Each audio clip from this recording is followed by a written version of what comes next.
Let's bring in General Anthony Tata, retired U.S. Army Brigadier General. General, thanks for being here. You heard Greg's report. You know, there's only been a trickle of hostages released, and I've heard some reports that because they've come to loggerheads in those negotiations over hostages, Israel feels like a ground offensive might not restart the talks, but create different leverage. What dynamic do you think hostages have to play with the timing of this, and what do you see coming next? Hey, Pete, good morning to the team there. I think hostages are central to all of this because that's why Hamas took the hostages so they could be bargaining chips. Think about the perverse logic there, doling the hostages back and then for trying to make the world think that they're good people. So what Israel has been doing for the last couple of weeks is planning and setting the conditions for their larger offensive. And they have an ultimate goal to destroy Hamas. And so they are reverse engineering their plans from that ultimate goal, which includes all the logistical preparation, as you know, to get forces into place, to be able to gather all the intelligence that they need to develop the plans to very surgically go in and destroy command and control cells and logistics cells that Hamas has. They've got the tunnels, they've got the rubble, they've got the high rises, and so it's a three-dimensional battlefield. And the planning takes time, and the positioning of all these forces and logistics takes time. And so they are set. They're in their three-point stance. They've done some probing attacks. They've come in from the sea, and what they are trying to do is change the narrative and put pressure on Hamas as opposed to all the international pressure being on the IDF in Israel.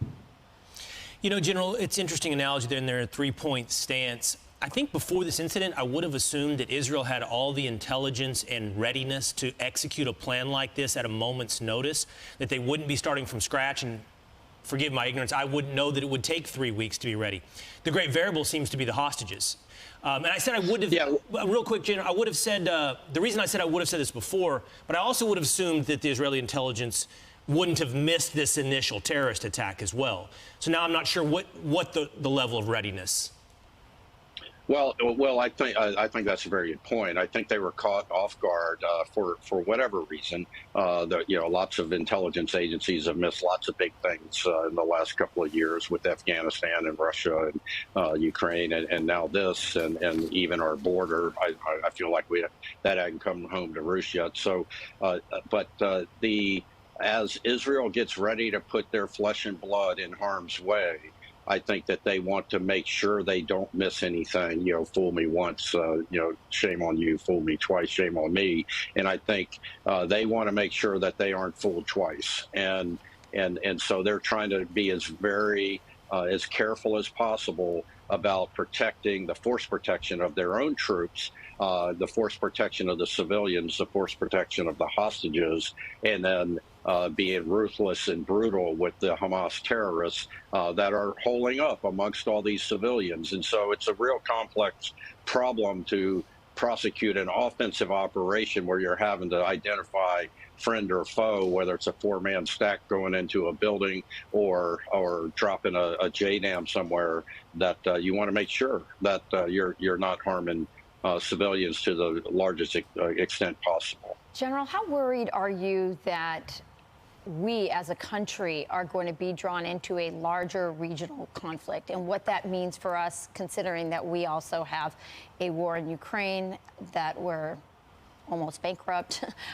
There's a lot of concerns out there. And the oil, since our president has declared war on American energy, at this time we're kind of dependent on the oil in this region. Yeah, right. Yeah, Rachel, that's a great point. The first thing the president should have done, I don't know, 2.5 years ago, is continue the Trump era oil policies. And certainly he could, open up all the permits, approve all the permits and all that, because this has a lot to do with oil. That region has less to do with U.S. national security if we are energy independent, which we are not now. So that's an excellent point. I am very concerned that we could get drawn into a larger conflict, because what's happened is Russia, China, Iran, North Korea have all witness with their own eyes American weakness on a grand scale. And sort of a Keystone Cops with this administration. You got Jake Sullivan writing a Foreign Affairs magazine article saying, the Middle East has never been more peaceful. And it comes out the week before all of this happens, and touting their relationship with Iran and all that, and they've been fooled. They're wrong.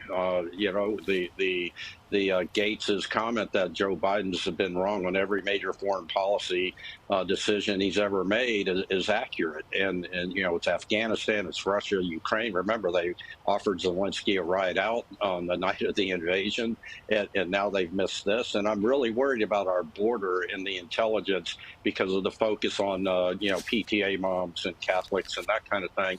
They're not focused on national security threats for Americans. And so when we think about what's happening with Iran and how we're going to try to separate them from this equation to give Israel and the IDF the breathing room to do what they need to do, there's really poor decision making with this administration, and their instincts so far have seemed way off base. So because just think about it, just a few days ago they were equivocating on Hamas and they were supportive of not mentioning Iran. Finally, they changed their tune. They must have done a poll, I'm not sure. But now they are saying Hamas is bad and Iran's fingerprints are on this.